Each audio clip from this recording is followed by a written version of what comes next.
this process whereby the early springtime religiosity becomes merely intellectual recreation during the megalopolitan period, though, Spengler says, does begin to pave the way for what he calls the second religiousness, which doesn't come in until the Caesarism. When the Caesars come on stage and the universal state begins to be constructed as the finished form of the civilization phase, its intellectual equivalent is the second religiousness. And the second religiousness, unlike the mere fashionableness of the playing around with religion by the average intellectual or enlightened person, or let's say literate person of the megalopolis, is fundamentally deep, pious, profound, and real. The early springtime culture forms begin to resurface in a real fundamental way. They might be a bit stiff and awkward, but the piety is there nonetheless, that begins to infiltrate the intelligentsia, so that the Hellenistic philosophy, he says philosophy which had nothing to give, nothing to contribute anymore to the below, nonetheless from the masses come the deep piety that begins to penetrate into the philosophy.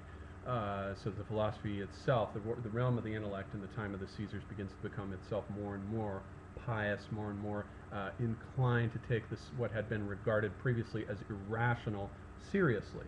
And so this is what we get in the second religiousness, which is also the process. During the second religiousness, this is also the period when we get the transformation of men into gods. We get the divus cults in Rome, the transformation of the emperor into Sol Invictus. We get this process, we can see this process in the other civilizations.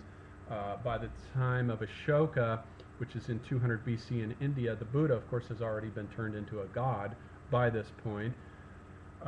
He says that the creation of the first emperor, whereas we are inclined to see the idea in China of the emperor as having been present from the beginning, he says this was not the case. The early rulers were known as Wang, and Wang is just the king of a political city-state until the time of 200 BC with the rise of the first emperor, Shi Huangdi, in the Qin state, when it's constructed in about 220 BC. Then we see for the first time the creation of the emperor, and from that point onwards the divinization of the emperor begins to take place as part of the Chinese second religiousness.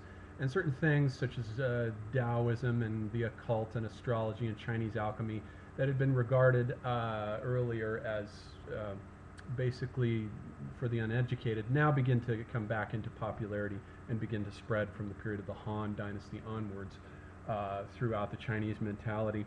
He says in India the equivalent is Mahayana Buddhism, which is basically a Buddhism for the masses. It's a Buddhism that retrieves the gods of the popular folk religion, brings them back in, and they become fashionable once more, but in a deep, pious way. Now, the Mahayana is real and authentic. So this is the process of divinization that happens during the second religiousness, and then he says then that the next phase after this is the final religiosity of the Fella, after the civilization has entered into its ahistoric phase in which centuries pass without any kind of real development or inward change in the state form or the intellectual landscape. We begin to get the fading away of the civilization and the rise of the religion of the Fella, which is basically the religion of the soil.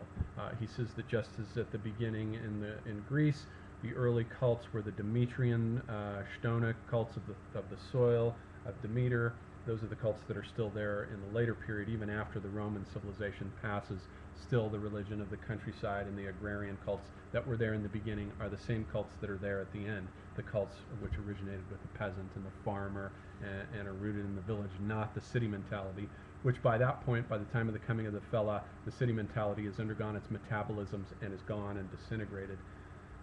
So that's Spengler's, that's the upshot, the gist anyway. The chapter is a lot more detailed, but that's the gist of Spengler's chapter here on the morphology of religion as it undergoes these transformations through civilization. The next few chapters, I believe there's 5 more chapters left, are on the state and its forms, nobility and priesthood, state and history, and then finally the last few chapters are on politics, money, and the machine. We'll take a look at those next.